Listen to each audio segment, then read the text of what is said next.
Hello everyone.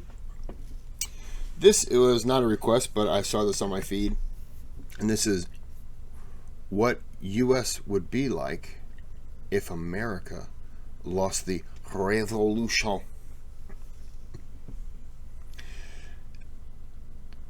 I gotta say that we'd be the United States of UK. We'd be the US UK. The UK US. Something like that. Well, that's my guess. We don't need to do the video. So have a good day, have a good night. The battles of Lexington and Concord. The opening shots of the American Revolution pitting a scrappy colonial army against the might of the British Empire. It was the culmination of years of harsh treatment from the English forces, including the massacre of...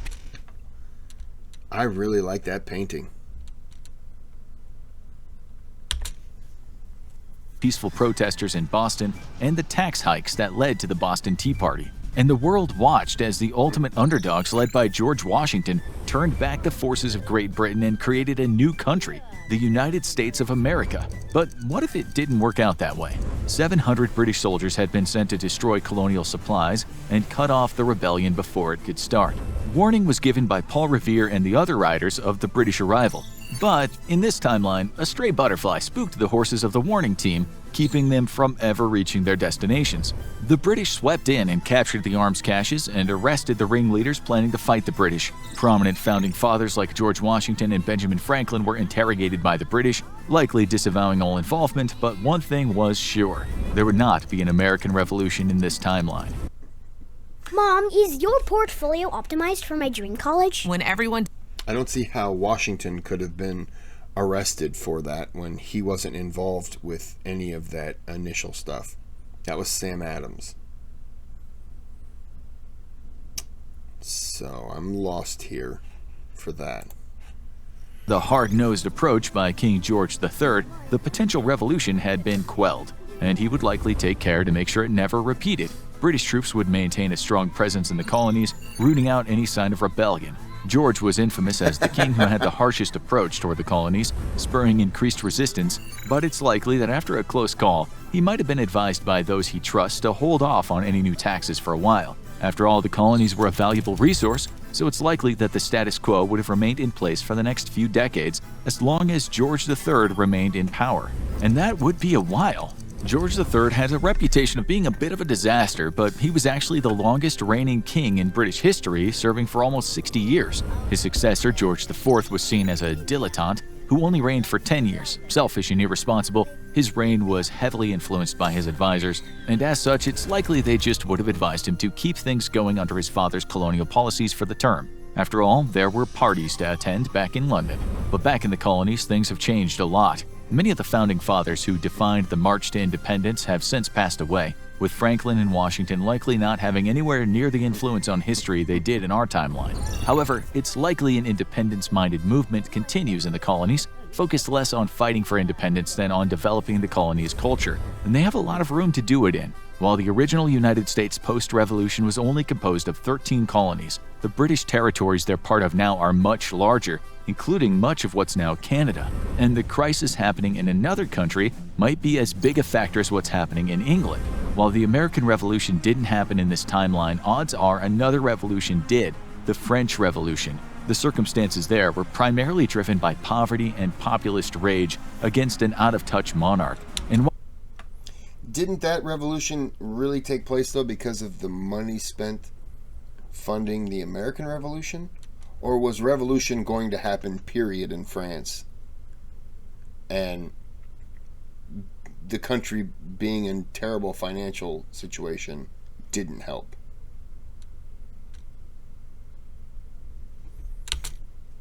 I don't know. while it's possible that the American events helped to influence it, they also quickly spiraled out of control, and the Americans who supported it in our timeline were rather ineffectual at pushing it in their direction. And some were even imprisoned for their efforts. So odds are that Danton and Robespierre still rose, and the king and Marie Antoinette still wound up facing Madame Guillotine.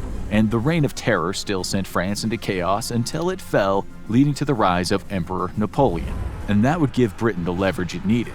France and Britain have long been bitter enemies, and in our timeline, both saw their empires decline significantly in the late 18th and early 19th centuries. Britain saw itself lose its colonies, while France lost much of its territory to Britain in the 7 Years' War. That gave Britain a dominant foothold in North America, including control of the French-speaking territory of Quebec. So, with France relegated to rump territory in the continent and dealing with political upheaval, odds are that Britain would have been able to take America's place in the Louisiana Purchase in the early 1800s, giving the country near total dominance of North America with only Spain to oppose it. But the dominant country would be able to face a major challenge. The United States' history was largely one of expansion for most of its first 70 years, but a major crisis was brewing: slavery. The new country chose to keep the oppressive institution to appease the southern states, although it did abolish the slave trade in 1807. This just led to it creating harsher rules to keep its enslaved population in perpetual bondage. It wasn't until the 1860s, after a brutal civil war, that the United States abolished slavery, and even then it was over a century before the system of racial oppression in the South would be addressed. But England abolished slavery before then. So I would think that they would have abolished slavery in the colonies when they abolished slavery. Well, then again, no. No, they would have abolished slavery in the colonies, I would figure. Because you can't justify having a colony with, being that big at the time. You can't. I don't think the British people would like the fact that they've abolished it and it's going on in the colony. They would start to frown on it, and they would probably start to protest any kind of business with the colonies. So I would say that they would have to abolish it. But in this timeline, things would be very different. You might think that under a colonial power, progress might be even slower. After all, Britain helped bring the institution of slavery to the continent of North America, along with other colonial powers. But actually, the slave trade was abolished in Great Britain the same year as it was in the United States, and pressure continued amongst abolitionist members of Parliament to eliminate the institution for good. The result was that in 1833, Great Britain passed the Slavery Abolition Act, which eliminated the possession of slaves in the country and all territories controlled by it, with the exception of those managed by the East India Company. That included the massive North America territories. So how does this play out across the pond? The abolition of slavery in the UK went relatively smoothly because Great Britain was not an agricultural-driven market. It was a relatively small island nation quickly becoming a hub of India. The United States might not have been independent at this point, but odds are its territorial breakdown is still fairly similar. You have the industrialized northern states and the more agricultural southern states, which are making much more heavy use of slaves. And as word starts to spread that the institution might be coming to an end, odds are we'd see some rebellion. And instead of a civil war, it's time for the American Revolution 2.0? Things could have been very different if the United States lost an extended revolution back in the 1770s, but in this timeline it was crushed with relatively little effort by the British. That means that the colonies would have been allowed to develop at their own pace under the oversight of the Crown, and they likely have all their own governors and local political figures. It's impossible to know if someone who is a governor or a senator in the US would still be prominent here, but there are some figures who are such major players who are so determined to make their voices heard that it's almost impossible to imagine they wouldn't emerge in any circumstance. And so enters John C. Calhoun into the fray. The fiery South Carolina radical rose to prominence in the United States as the only vice president to lead a rebellion against his own president, supporting South Carolina in a dispute with the federal government over tariffs. He would later emerge as one of the most prominent figures in the lead-up to the Civil War. Also, and I said it in another video about vice presidents that I did, and he was Andrew Jackson and John Quincy Adams vice president. And Andrew Jackson said his greatest mistake was not killing John C. Calhoun, because Calhoun tried to lead the uprising of South Carolina when Jackson was president, and he was president from 1829 to 37.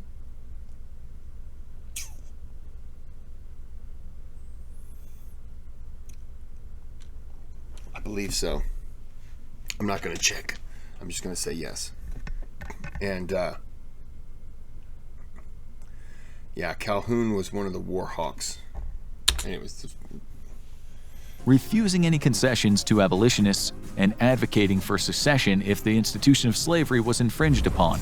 He would die 10 years before the Civil War began, but his fiery speech in Congress is seen by many as the turning point where conflict was inevitable. And in this timeline, the crisis over slavery happened several decades earlier. Instead of being a dying old war horse in 1850, Calhoun is a hail fire breather. Yeah, I'm not a Calhoun fan, but sorry to any big Calhoun supporters out there. Just not one here. Fire breather of 51 in 1833, when the word of the Slavery Abolition Act filters down from Parliament. Odds are he's a powerhouse in South Carolina colonial politics, perhaps even the governor, and he proved that he was anything but shy when it came to opposing the government. So odds are good that when the attempt to persuade the Crown out of passing the bill failed, he would be ready to defy them and try to create the Confederacy 30 years early. But this would be a very different conflict. The map of the country looks a little different in this timeline, with the much larger territory of Canada joining it. However, it's unlikely that Great Britain would have been quite as involved in the southern border and looking to take territory from Spain. So it's possible that Texas would not be a part of the United States. This means the Confederacy is little more than a rump state consisting of the southern states from Virginia to Florida, against one of the biggest empires the world has ever seen. While in the U.S. Civil War, the two territories were relatively even, with the Confederacy winning key early victories and even making inroads into the North in places like Pennsylvania, the odds are this time the war goes much more quickly, because the British are coming. The early rebellion would likely be fierce and take colonists by surprise. The odds are the southern troops might be able to take some territory to defend their region, because the North would not be expecting a fight from their fellow colonies. But when word got back to the Crown about what was going on, they would be likely to respond fiercely. While the United Kingdom stayed neutral in the Civil War and even considered giving aid to the Confederacy to weaken their old enemies, this time the whole force of the British Empire would be bearing down on the rebels, and the man in charge would have a big role in it. George IV passed away in 1830 and left no heirs, so his successor was William IV, his younger brother, and one of the oldest monarchs to ever take the throne at 65. But while he only reigned for 7 years due to his age, he was one of the most consequential kings of the era. A reformer and a strong leader, he approved of the abolition of slavery and also restricted child labor and improved the welfare system. However, he believed in keeping the British Empire strong and would not take well to a rebellion. And the Second American Revolution would go down just like the first. The early successes of the Southern Rebellion would be short-lived, as reinforcements streamed over from Great Britain and delivered arms and soldiers. Any colonial resistance would be met with far superior forces, and the odds are that the Southern slaveholders would suffer heavy losses early on. William IV would perhaps offer them a chance to surrender, a wise move, but Calhoun, as the ringleader of the rebellion, would be unlikely to take the olive branch, so his army would go down in flames, and the British Crown would be unlikely to deal as kindly with him as the United States did with Jefferson Davis and Robert E. Lee, bringing an end to the institution of slavery in the American colonies. And from there, things might work out surprisingly well. The path to abolishing slavery in our timeline was bumpy, with the assassination of Abraham Lincoln kneecapping efforts to enforce racial equality and a compromise over a possibly stolen election a decade later, leading to the end of most Reconstruction efforts. This would lead to a century of racial oppression and segregation in the South. But in this timeline, the British would be responsible for overseeing the aftermath, and they would likely keep tighter control of the southern colonies. The aid of the northern colonies in the war effort would mean the colonies as a whole wouldn't be punished, but the rebellious territories would likely see a heavier British presence for a long time, and any local officials who aided in the rebellion would likely see themselves forced out of power permanently. But a lot of this would have to do with a new figure. The elderly William IV would be dead by 1837, and he would be replaced by not another king, but by his niece Victoria, in the latest complex succession. Victoria took office at only 18 years old, and her reign was one of the most consequential in British history. She was known as a strong supporter of British expansionism and would reign for 63 years, the longest term of service in the history of the British Crown until the modern day. So, the fate of the colonies would to a large... I'm not a fan of all these ads. Victoria served for 63 years. How long did the Queen of England serve for? I thought it was a while. 60? I don't remember. Fate of the colonies would to a large extent be determined by the whims of this woman. Well, sort of. Britain has been a constitutional monarchy since 1688, and additional restrictions on the monarch's power were put into place since. This meant that Parliament has much of an impact on the laws of the time as Queen Victoria, and some monarchs were much more powerful than others. Victoria would inherit a British Empire at its peak, as well as an unsettled status quo in the North American colonies. But the leadership of these colonies in helping to put down the rebellion of the southern states would be in good standing with the British government, and the region would be seen as the crown jewel of the territories. And that means one major question would be brewing. We all know how the United States gained independence in our timeline, but what about Canada? It was a much more sedate affair, with the British territories holding conferences to ask for independence and negotiating an exit from the United Kingdom. There was no revolution, and in many ways the British were ready to let it go. They wanted the country to defend itself, to take the financial burden off of them, and many English-Canadian nationalists wanted to unify the territories and consolidate their control over French-speaking Quebec. But with no significant tension with the parent country, there was no desire for a hard break. So when Canada became independent, they chose to remain a Commonwealth country and maintain the Queen as their head of state while becoming autonomous in all government affairs. Would the same have happened to the United Territories in this alternate timeline? It is possible, but there are a few things in the way. For one, the United States is much more fertile territory and had many more resources than Canada. Almost doubling the territory gives Britain almost an entire continent to control, but it also means higher cost to administer the territory.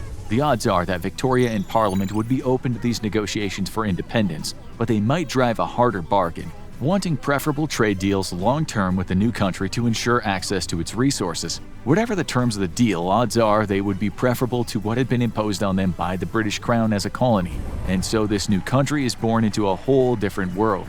In an instant, the United States of North America was born and became the largest country in the world by sheer space, containing all the territory of Canada and much of the modern-day United States. It would have the benefits of decades of buildup from the British Empire, as well as the scars of a recent rebellion. But in this time of growth, it's not the only country in North America to benefit. With the American Revolution never happening, Spain likely had the Southwest mostly to itself. Without the boost of the American Revolution to the hopes of the colonized countries worldwide, would Mexico have successfully won its own war in 1821? The Magic 8 Ball says, outlook cloudy.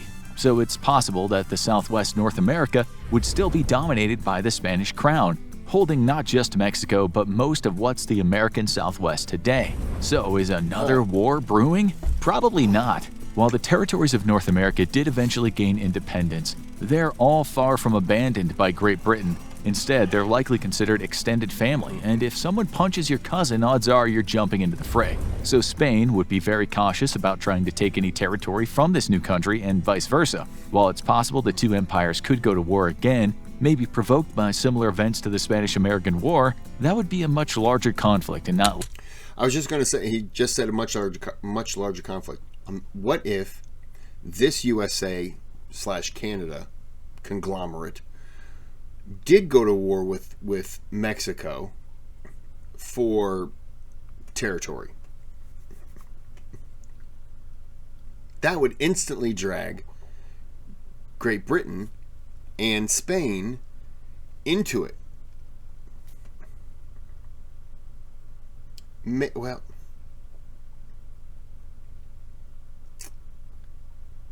maybe not.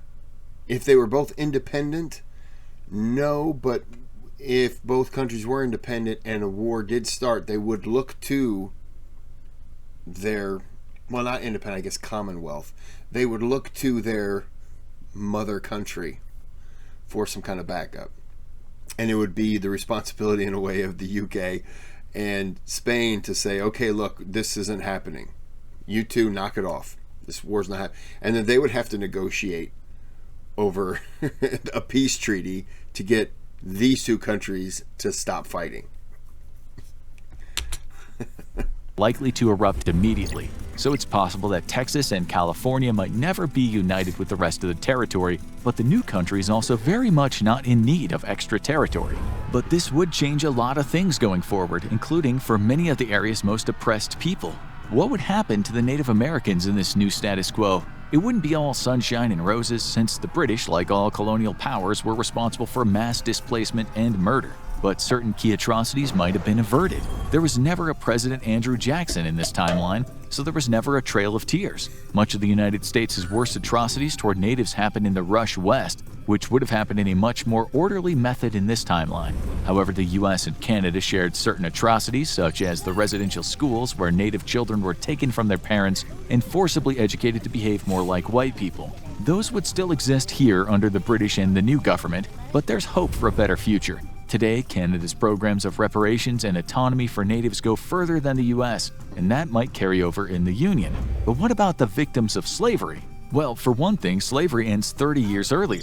That's generations of people who aren't born into bondage. The worst of segregation never happens as well, but for the millions of people who become free when slavery ends, things would likely turn out very differently. The British control huge swaths of territory in Africa and the Caribbean, and the odds are they might offer some former slaves, especially those taken near the end of the slave trade, the choice to stay in the territory or return to their homeland. It's impossible to know how many would take the offer, but odds are most would not want to be displaced if they had built a life here. So today's country might be an equally diverse place, but one without the century of racial tension that culminated in the growing pains of the civil rights movement. And in some ways, history bends toward the same end. The territory did eventually gain independence, but with much less bloodshed. And most of European history proceeded apace, including eventually the World Wars. The growing tension between Germany and the rest of Europe would still have happened, but with one big difference: the closer ties between the nation taking up most of North America and its former colonial power. In our timeline, Britain was largely left alone to fight the German-aligned forces sweeping across Europe for the first part of both wars, and it took major provocations to get the United States involved. A dirty German-Mexican deal the first time, and Pearl Harbor the second. But this time, as a Commonwealth nation, we likely would have been eager to get involved and help Great Britain. Canada entered both wars long before the United States, and the added forces might have helped win World War I, and potentially ended Hitler's reign several years before the Allies were able to in our timeline. Which then raises the question, would it have been better if the United States didn't win its independence by revolution? It's unlikely that Britain would have kept the colonies forever, and even far-flung colonies like Australia gained their independence peacefully eventually. Part of this was the natural decline of the British Empire, but many countries were able to negotiate for an exit and the benefits of Commonwealth status without conflict. Some countries weren't so lucky in the modern era, including Kenya, which fought a difficult battle for independence in the 20th century. But a country largely seen as an extension of Britain would have had an easier go. So what would the country look like now? Well, for one thing, it would be the largest country in the world. Combining Canada and the United States makes it larger than Russia, and while there's no guarantee that it would have all the territories in the Southwest by now, it's likely to have expanded somewhat. Both the United States and Great Britain are strong economies, so this new country would have had the same strong infrastructure to build off. Of course, not everything would be sunshine and roses. All of the United Kingdom, Canada, and the United States still have problems with the treatment of non-white residents in their countries, and any colonial power will be dealing with its past sins for a long time. But it would likely stand alone as the world's greatest power. The United States is arguably the world's only superpower today, but the odds are good that Great Britain would have had much more power and influence than it does in our timeline. An early victory in World War II, thanks to North America entering earlier, would have given Britain a stronger hand in negotiations post-war, and it would have kept many of its colonial holdings, while the anti-colonial movement would have continued and they likely would have given many of them independence. It might have been a smoother process. After all, their biggest colony wound up gaining independence peacefully. The only thing we know for sure, if the American Revolution didn't happen, there likely would have been a lot more tea and tears in North America when the Queen passed away. Want to know about some other historical hypotheticals? That was pretty interesting. Although I think even if slavery had been abolished, and there was still a form of a civil war, I don't think that it would have been equality of the races. I think still would have went through a process as they did here. Unfortunately, it was 100 plus years. But I think it still would have. Maybe not that length of time. I doubt it would have been that length of time. It shouldn't have been. but there still would have been some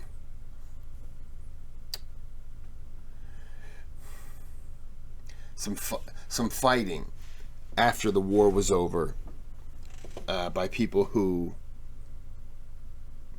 still wanted the status quo, so to speak. But this is a good video. I liked it. I'm going to end this here. Like and subscribe, or you can't watch this video. Should have led with that. So you have a good day, have a good night.